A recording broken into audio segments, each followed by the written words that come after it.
Kecamatan Manggala, dan satu rumah di Kecamatan Panakukang, Kelurahan Papang. Kerusakannya cukup parah juga ya Pak? Kerusakan cukup parah, ada atap yang terlepas, dan saat ini teman-teman dari BPBD akan turun ke lapangan untuk kedua kalinya untuk menyampaikan bantuan stimulan kebencanaan. Oke, kalau selain rumah ada banjir juga Pak di daerah mana saja? Sebenarnya banjir belum bisa dikategorikan banjir karena belum tergenang selama 1 kali 24 jam. Jadi kategori pada saat ini masih genangan. Kita harap cuaca bersahabat sehingga genangan yang terjadi pada hari ini bisa surut. Namun ada beberapa tempat yang tergenang di Pacerakan, mobil sempat tidak bisa lewat, mobil motor tidak bisa lewat. Ada mobil tadi yang berusaha untuk menembus, akhirnya mogok. Dan kemudian di sekolah SMP 19 di Antang. Itu tergenang juga Pak yang sekolah? Posisi status pada hari ini itu masih tergenang. Pak, untuk wilayah yang rawan banjir Pak, bisa dijelaskan di daerah-daerah mana saja? Begini, sejak kita mendapatkan warning dari BMKG, siaga darurat banjir kita tetapkan. Dan ketika status siaga banjir sudah ditetapkan, maka posko kita intensifkan aktivitasnya dengan maksud bahwa apapun kondisi cuaca pada saat itu, terutama pada hari ini, apalagi hari ini intensitasnya cukup lebat, teman-teman berdasarkan posko masing-masing di Karester, Manggala dan Taman Andrea itu ke titik-titik rawan banjir di Kodam 3, kemudian di Blok 8 dan 10, Nipa-Nipa, dan di Waduk Tunggul Pampang.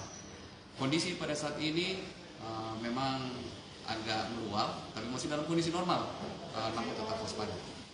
Untuk kesiapan Pak menghadapi bencana?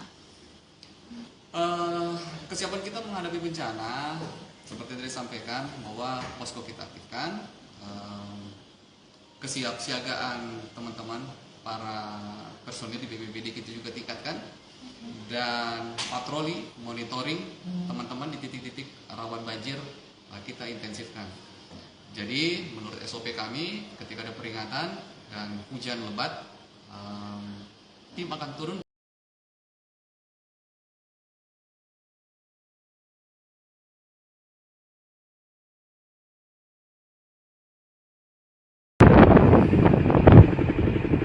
Pemirsa Tribunnews, saat ini saya sedang berada di Pelabuhan Lari Area, Kelurahan Lapa, Kecamatan Sinjai Utara, Kabupaten Sinjai, Provinsi Sulawesi Selatan. Di tempat ini sejumlah kapal pengangkut barang antar pulau sedang berlabuh di Pelabuhan Lari Area, Kecamatan Sinjai Utara. Ini ada lebih dari 10 kapal antar pulau pengangkut barang dari Kabupaten Sinjai tujuan ke Nusa Tenggara Timur dan Sulawesi Tenggara berlabuh di tempat ini. Mereka berlabuh sejak dipastikannya wilayah perairan di Teluk Bone bagian selatan ini sedang mengalami cuaca buruk, pemirsa.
di tempat ini adalah kapal yang mengangkut beras dan sejumlah kebutuhan pokok tujuan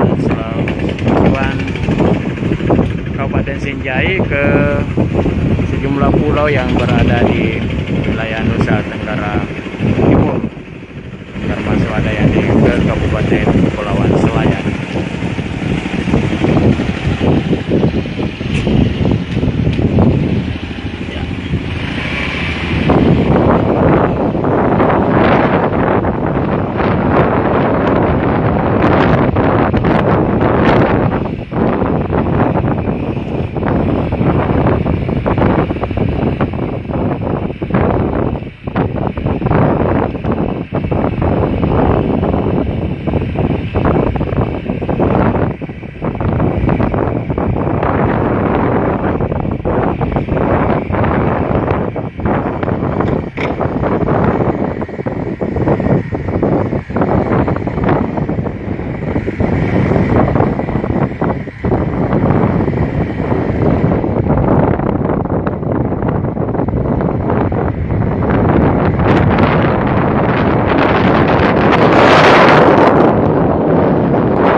Assalamualaikum warahmatullahi wabarakatuh.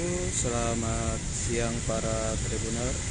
Saat ini saya melaporkan dari Jalan Perintis Kemerdekaan kilometer 8 Kota Makassar. Saat ini sedang terjadi kemacetan di Jalan BK8 Perintis Kemerdekaan kilometer 8, tepatnya tak jauh dari kantor ATR APD, kantor Rider sama Landria. Sebagian jalan dari Jalan Perintis Kemerdekaan kilometer 8 tergenang akibat dari hujan deras yang mengguyur Kota Makassar sejak pagi tadi, dan kemudian diperparah lagi dengan buruknya drainase atau saluran air di sekitar jalan. Bisa dilihat kondisi jalan drainase yang sudah rata dengan air, ditambah dengan air yang mengalir. Bisa dikatakan jika hujan terus mengguyur Kota Makassar, apalagi saat ini cuaca masih mendung, bisa diprediksi bahwa air akan semakin meninggi di sekitar jalan ini. Tentu ini perlu perhatian dari pemerintah segera setidaknya mungkin ada alat penyedot air dan sebagainya untuk mencari solusi dari genangan yang terjadi di sekitar jalan ini. Di sekitar ini saat ini juga terjadi kemacetan tak jauh dari tempat saya berada, tempat ini setelah melewati perumahan Jalan Master Komas atau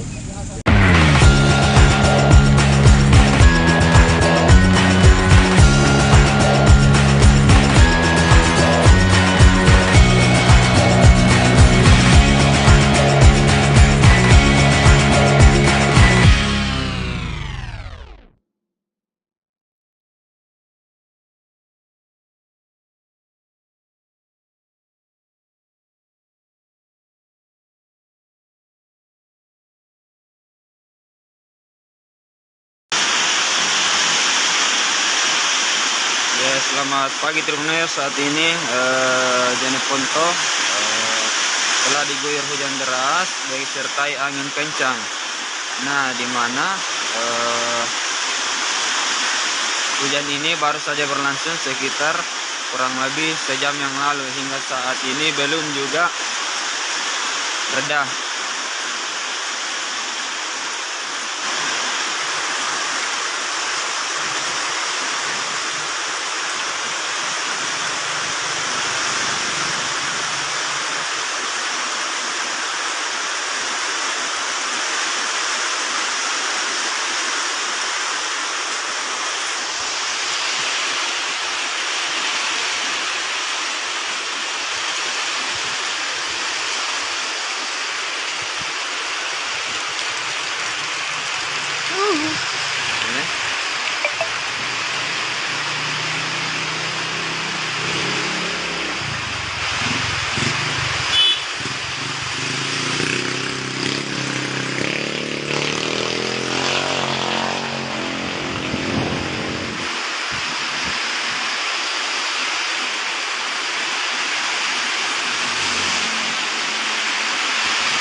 Anak-anakku semua menjawab, saya sudah divaksin.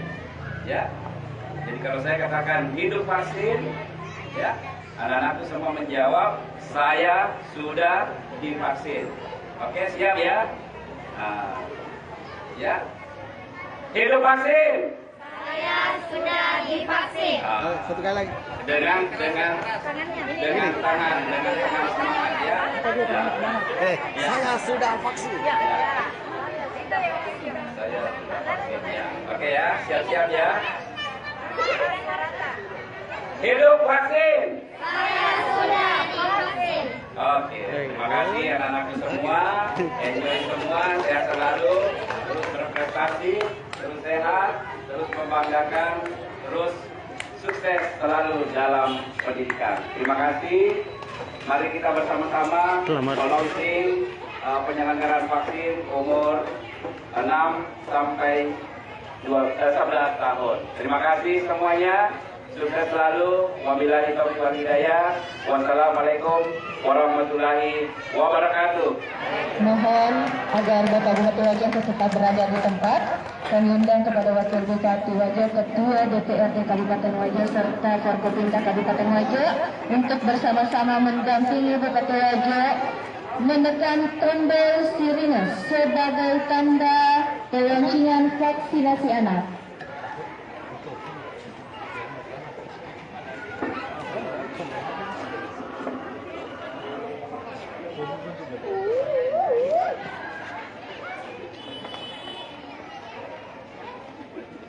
Mohon izin, kami pandu dalam hitungan 3, 2, 1.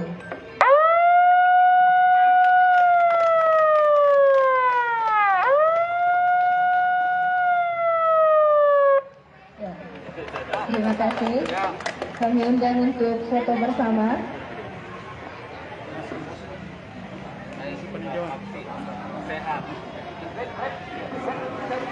Ya, baik. Bapak Bupati Wajo bersama Wakil Bupati Wajo dan jajaran Forkopimda Kabupaten Wajo sedang melakukan peninjauan vaksin.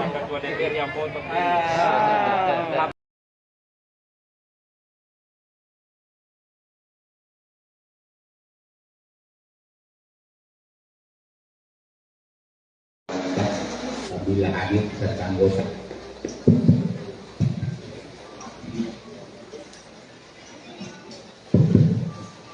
yang saya banggakan dan yang saya cintai,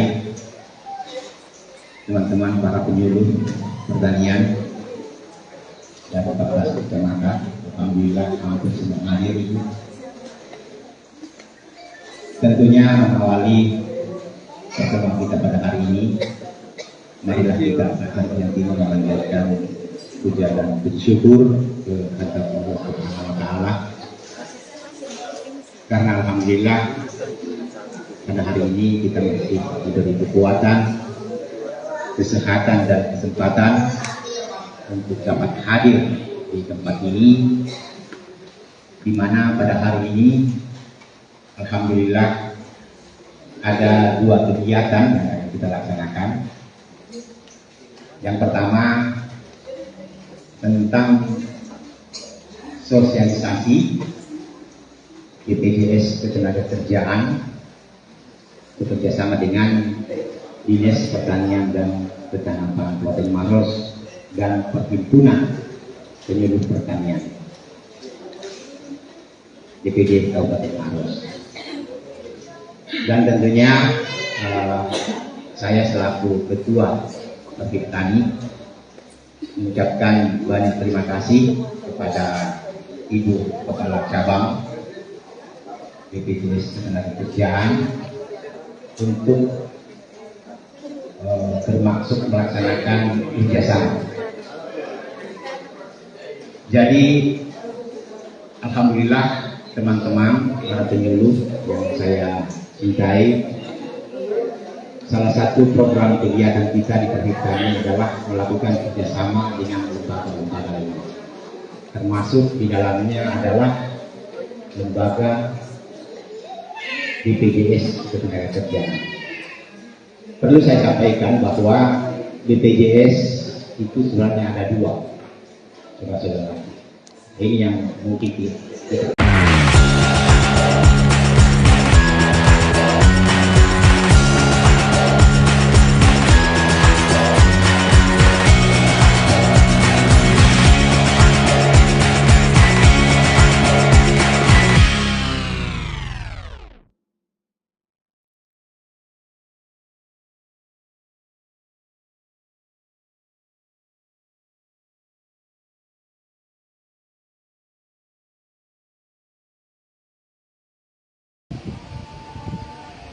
Ya, selamat sore pemirsa Tribuners dimanapun Anda berada. Saat ini kami sedang berada di depan UPTD Sentra Industri Kecil dan Menengah Perikanan Kabupaten Sinjai.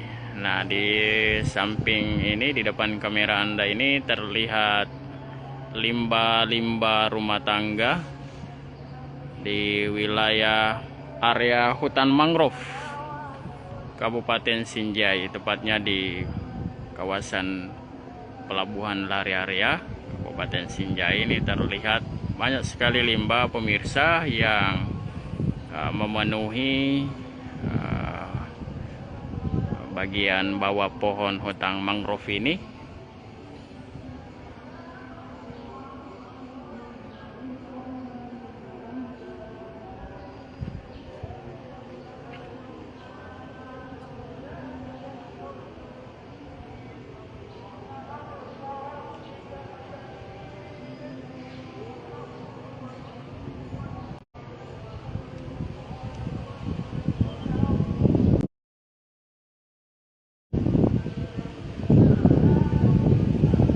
Hutan mangrove ini sengaja ditanam oleh pemerintah Kabupaten Sinjai bersama komunitas dan masyarakat di daerah wilayah ini untuk sebagai tempat habitat atau bersarangnya ikan-ikan, agar ikan-ikan tidak punah di tengah banyaknya sampah-sampah.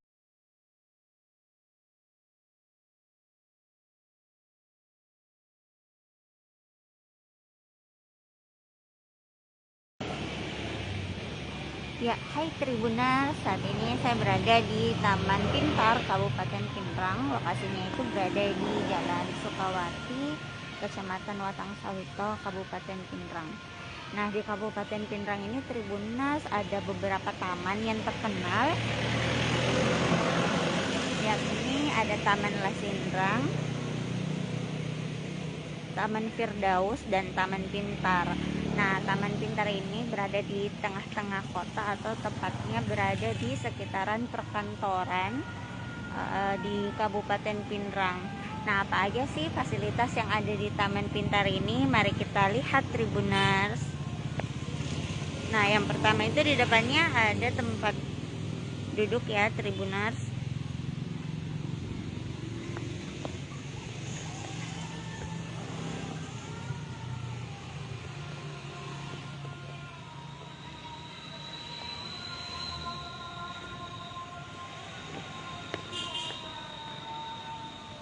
Nah, seperti taman pada umumnya ya.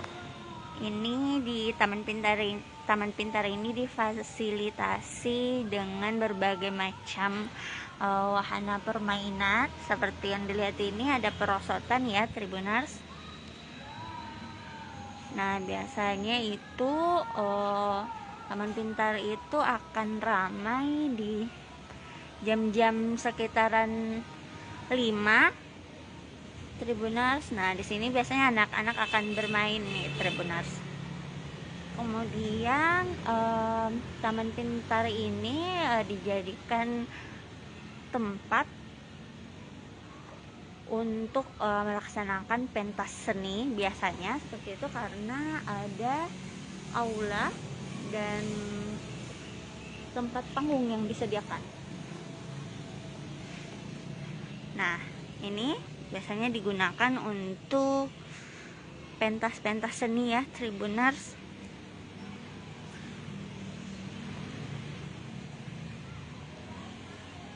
Nah, Taman Pintar ini cukup luas ya, Tribuners. Nah, di sini panggung, namun saat ini sudah tidak dijadikan sudah jarang dijadikan tempat untuk sebuah organisasi untuk melakukan sebuah pentas seni. Jadi sudah sangat jarang panggung ini digunakan ya, Tribuners. Padahal di Taman Pintar ini sangat luas loh, Tribuners. Bisa lihat sekelilingnya.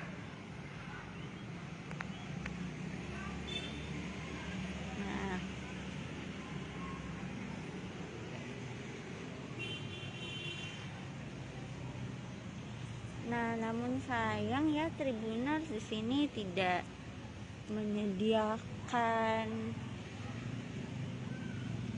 WC atau toilet, tidak ada. Jadi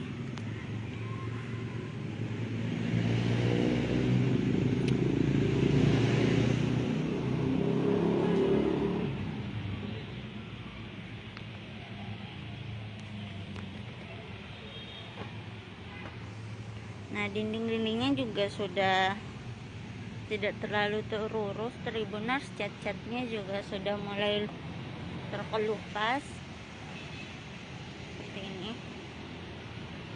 Padahal ini tempat ini dulunya sangat ramai ya, Tribuners, diadakan untuk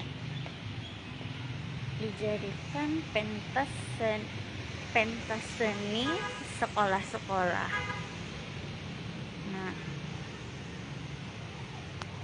memang dulunya Taman Pintar ini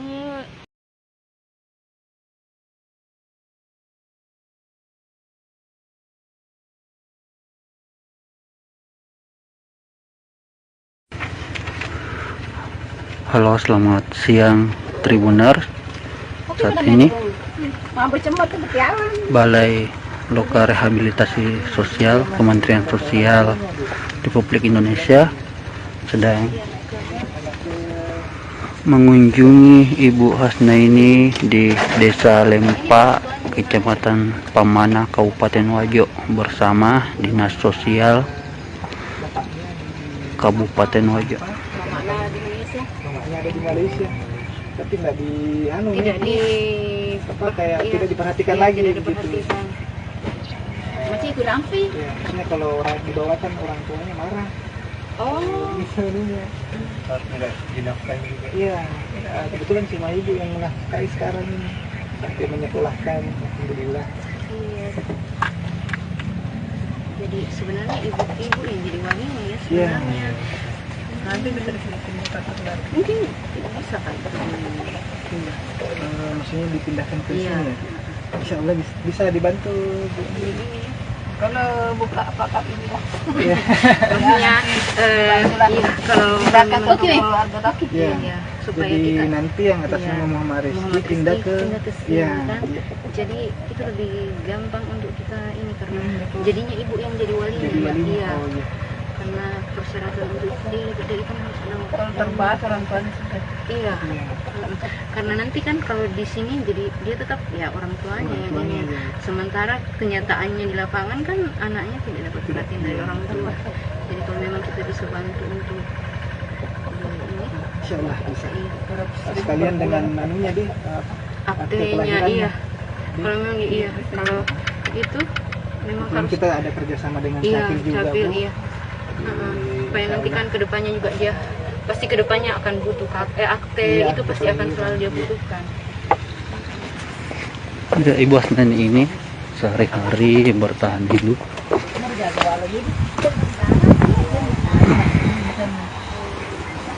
dengan mengandalkan gelas-gelas plastik bekas. Upahnya sekitar 1.500 sampai 1.700 rupiah per kilogram.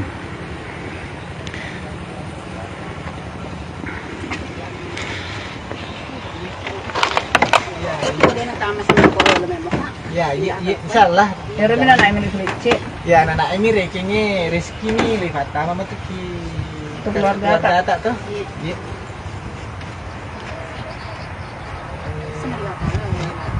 Bisa aja nanti di call video tuh. Ada di KTP-nya kemarin? Ada. Kalian boleh nanti oke baru kita kasih juga. Iya. Nah, bisa tenang dulu kamu memberi wadinan lagi kasih supaya wadingnya bantu kue masih sekolah. Ini masih sekolah. Kami ada kasih foto. Iya. Tapi sana Berapa? katanya nggak baca kawan. Madali matona, iron itu kan iron itu dua. Mate kaya itu dengan kena PK. Jadi makanya guru guru saya penderbang juga penderbang asal wasit kok bermate kan sih sendiri. Itu sih pas mana tuh ya baru perlukin. Hai aja tuh mau itu tuh bisa. Mata sama. Iya. Kami itu didukung nggak perlu bu, maksudnya kalau ada ininya. Padahal itu suka karena anak rumah tangga ada kembaran, Iya. kan ada anak. Iya. Berarti kalau dia punya Bantu ini.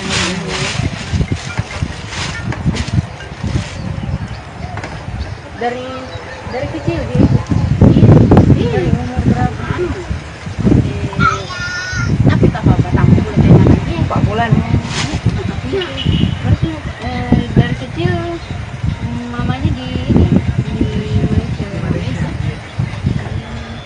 Nah sejak mamanya di Malaysia berarti ikutnya. Maksudnya bermana kok asal bukan sih mana sih kasih anak-anak masyarakat sih senang ada masyarakat sih. Kami selalu Cakap dulu di mana? pindah. Makanya kalau bisa udah kawin lagi. Anaknya apa dia?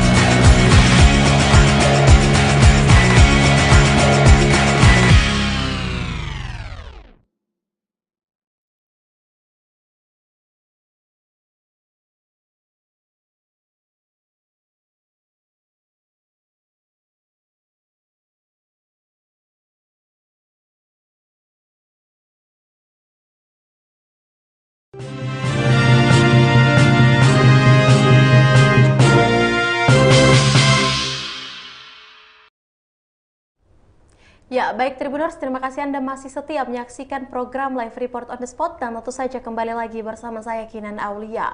Informasi berikutnya datang dari kota Makassar di mana bayi 7 bulan meninggal dalam ambulans. Zulkifli 30 tahun dan istrinya Vivi Sumianti 25 tahun dirundung duka. Anak bungsunya dari 4 bersaudara Nadia Azara yang baru berumur 7 bulan meninggal dunia.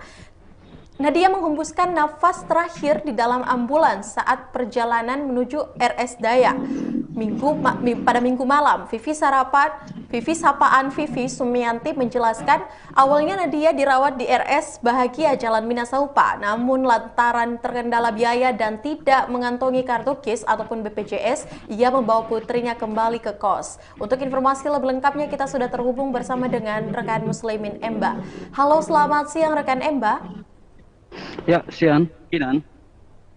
Bisa Anda jelaskan seperti apa kronologi bayi itu meninggal dunia? Ya, baik Kinan dan Tribuners dapat saya jelaskan. Pada minggu malam, itu beredar video seorang bayi meninggal dalam ambulans setelah terjebak macet dalam perjalanan menuju rumah sakit Daya.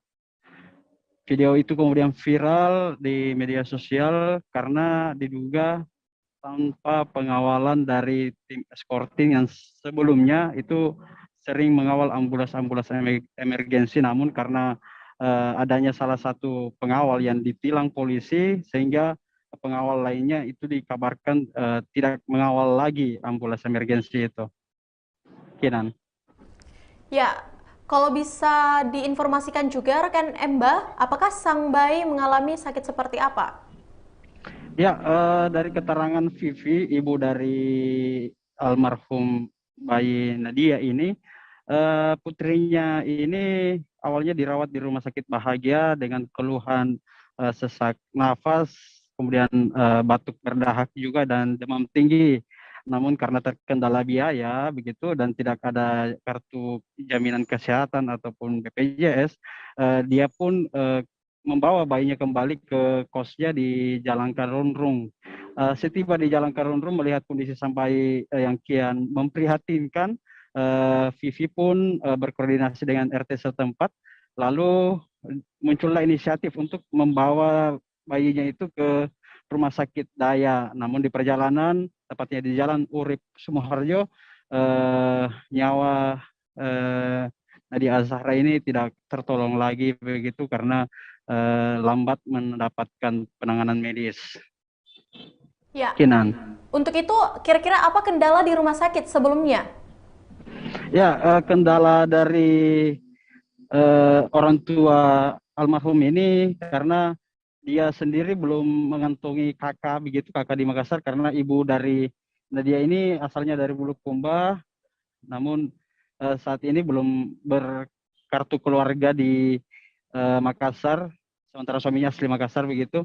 Kemudian kendala administrasi kartu keluarga inilah yang kemudian dia tidak kunjung begitu untuk dapat memperoleh layanan kesehatan ataupun mengurus KIS dan lainnya begitu, Kinan. Ya, baik, terima kasih terima kasih untuk informasi Anda, rekan Muslimin Emba. Selanjutnya kita akan menyaksikan hasil wawancara langsung bersama dengan ibu bayi Vivi Sumiati. Berikut liputannya.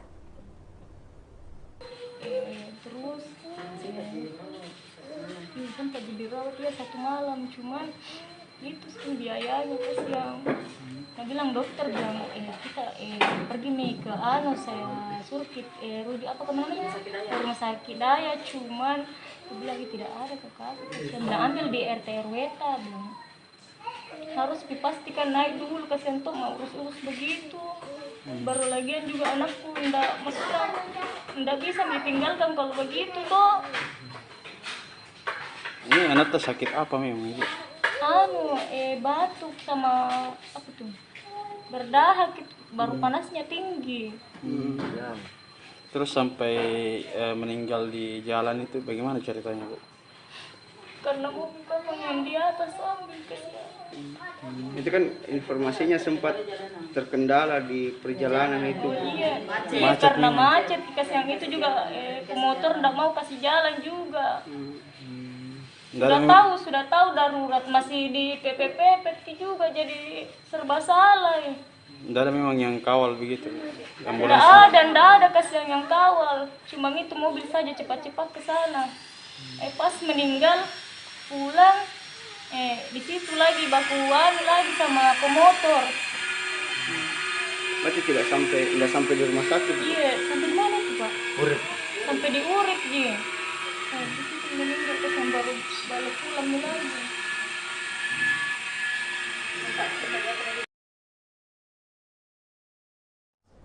Ya, itulah tadi hasil wawancara yang telah dihimpun oleh reporter Tribun Timur bersama dengan ibu bayi, ada Ibu Vivi Sumiati. Dan terima kasih rekan Muslimin Emba untuk informasi Anda langsung dari Kota Makassar, dan selamat bertugas kembali.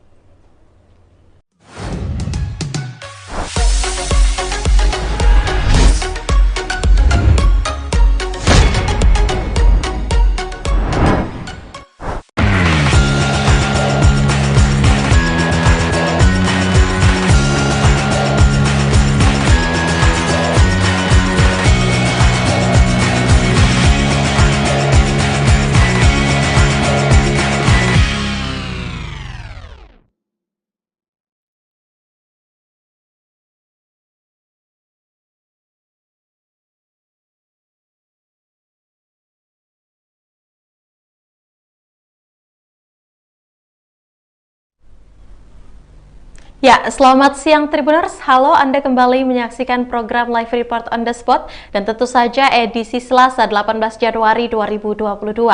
Dan siang ini kami akan menyajikan informasi menarik, berita faktual yang akan dilaporkan secara langsung oleh reporter kami dari lapangan. Dan selanjutnya juga saya juga mau mengingatkan kepada seluruh Tribuners untuk selalu menyaksikan program Live Report on the Spot. Dan tentu saja bersama saya Kinan Aulia, inilah Live Report on the Spot selengkapnya. Berita pertama datang dari Kabupaten Goa, di mana Dinkes Goa terima 53.800 dosis vaksin Sinovac diperuntukkan anak usia 6-11 tahun.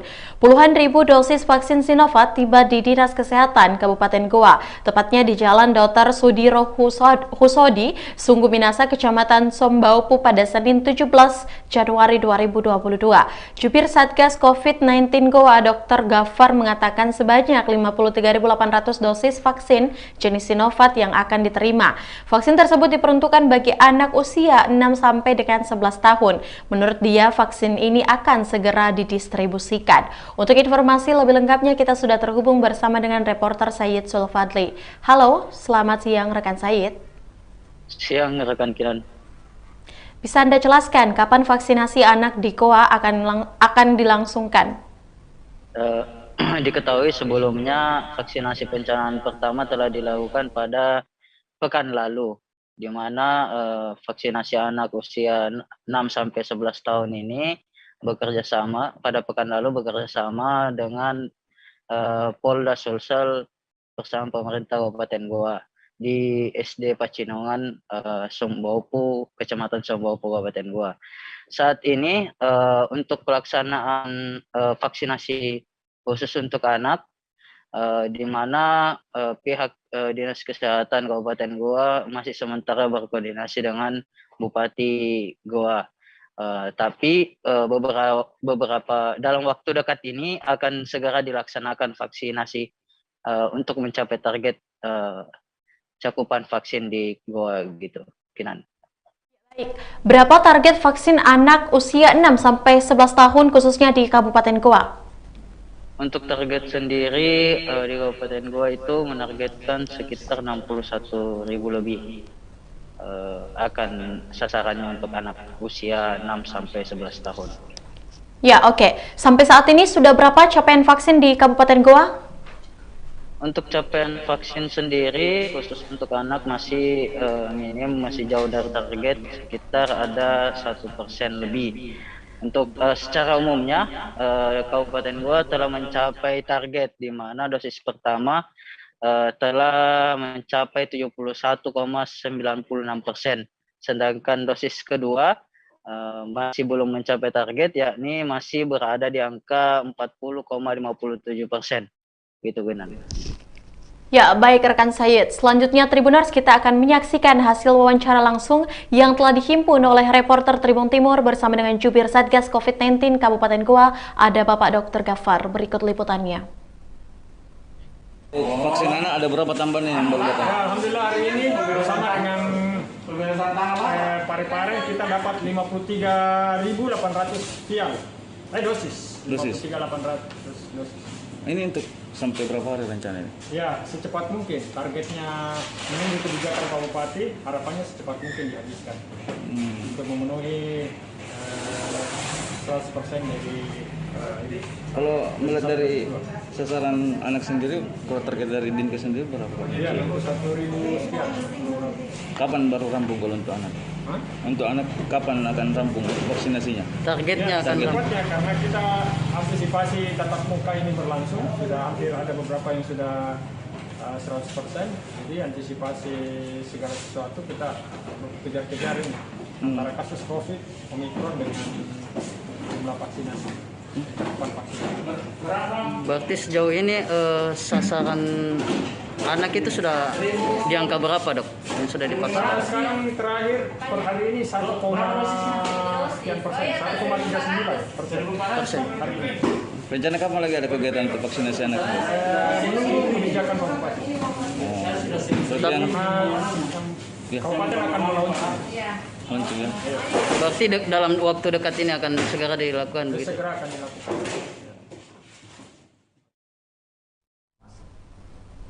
Ya, itulah tadi hasil wawancara bersama dengan Jubir Satgas COVID-19 Kabupaten Goa, ada Bapak Dr. Gafar.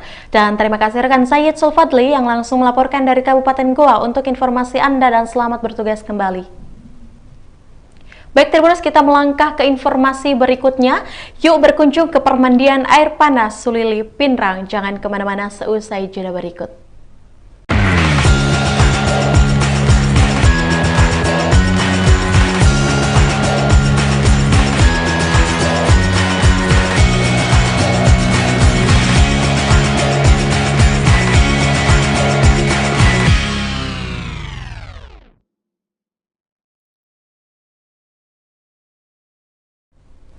Ya, baik, terima kasih Tribuners, Anda masih setia menyaksikan program Live Report on the Spot dan kembali lagi bersama saya Kinan Aulia. Informasi berikutnya datang dari Kabupaten Pinrang, di mana yuk berkunjung ke permandian air panas khususnya di Sulili Pinrang. Salah satu objek wisata yang ada di Kabupaten Pinrang, Sulawesi Selatan sangat beragam. Salah satunya adalah waterboom air panas Sulili di Pinrang. Nah, permandian air panas ini terletak di Sulili, khususnya di Kelurahan Maminasae, Kecamatan Paleteang, Kabupaten Pinrang, Sulawesi Selatan. Lokasinya berjarak 8,8 km dari kota Pinrang, bahkan membutuhkan waktu sekitar 15 sampai dengan 20 menit untuk sampai ke lokasi wisata ini. Daya pikat utama permandian air panasnya terletak pada air panas untuk tempat wisata tersebut. Untuk mendapatkan permandian air panas alaminya, wisatawan harus datang pagi. Mungkin sekitaran jam 6 WITA, wisatawan percaya bahwa air panas di tempat ini dapat dijadikan terapi untuk merelaksasi badan dan menyembuhkan penyakit kulit. Untuk informasi lebih lengkapnya, kita sudah terhubung bersama dengan reporter Nining Anggraini. Halo, selamat siang rekan Nining. Ya, halo, selamat siang rekan Kinan. Mengapa permandian air panas ini dijadikan sebagai tempat terapi?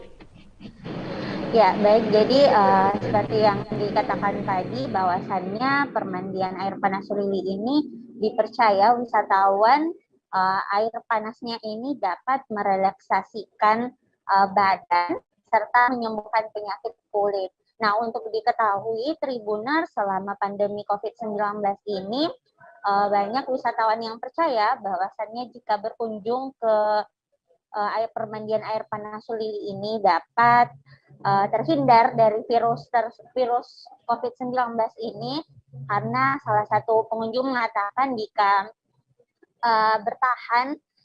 dikatakan jika mandi di permandian air panas ini virus tidak bisa bertahan di suhu panas, sehingga banyak wisatawan yang datang berkunjung ke permandian air panas ini di pagi hari. Nah, pasti banyak yang bertanya-tanya kenapa permandian air panas Sulili Pinrang ini dibuka sangat pagi atau sekitar pukul 5.30 WITA, itu karena memang untuk mendapatkan air panas alami di Sulili Pinrang ini kita harus datang jam 5.30 WITA untuk merelaksasi badan, dan seperti yang dikatakan wisatawan pada umumnya bahwasannya ini sekaligus menjadi terapi untuk menyembuhkan penyakit kulit seperti gatal-gatal dan sebagainya. Seperti itu rekan Kinan. Ya, berapa biaya untuk masuk di permandian air panas ini dan apa saja sih fasilitas yang ada di permandian air panas yang disiapkan, rekan Nining? Ya, jadi untuk masuk ke permandian air panas Sulili Pinrang ini cukup murah dan terjangkau ya. Untuk anak di bawah usia 15 tahun ke bawah itu dipatok harganya Rp10.000. Kemudian untuk dewasa itu Rp15.000. Nah, kalian juga tidak usah khawatir, di permandian air panas Sulili ini sudah ada tempat parkir yang luas, jadi tidak perlu khawatir untuk parkirannya. Kemudian ada fasilitas seperti gazebo yang disediakan. Nah, di sini pengunjung bisa duduk di gazebo tersebut dan menyimpan barang-barang. Kemudian ada juga tempat tempat ganti baju ya, khususnya kalau sudah mandi. Kemudian ada tempat penyewaan baju renang dan pelampung buat anak-anak. Nah, tidak perlu khawatir pula untuk tidak membawa makanan ya, karena memang di sana sudah disediakan pedagang yang harganya itu terjangkau semua. Kita bisa makan di situ dengan harga Rp5.000 sampai Rp20.000. Seperti itu rekan Kinan. Ya, baik, terima kasih rekan Nining Anggraini untuk informasi yang telah Anda sampaikan. Itulah tadi informasi yang disampaikan langsung dari Kabupaten Pinrang, dan terima kasih rekan Nining Anggraini untuk informasi Anda dan selamat bertugas kembali.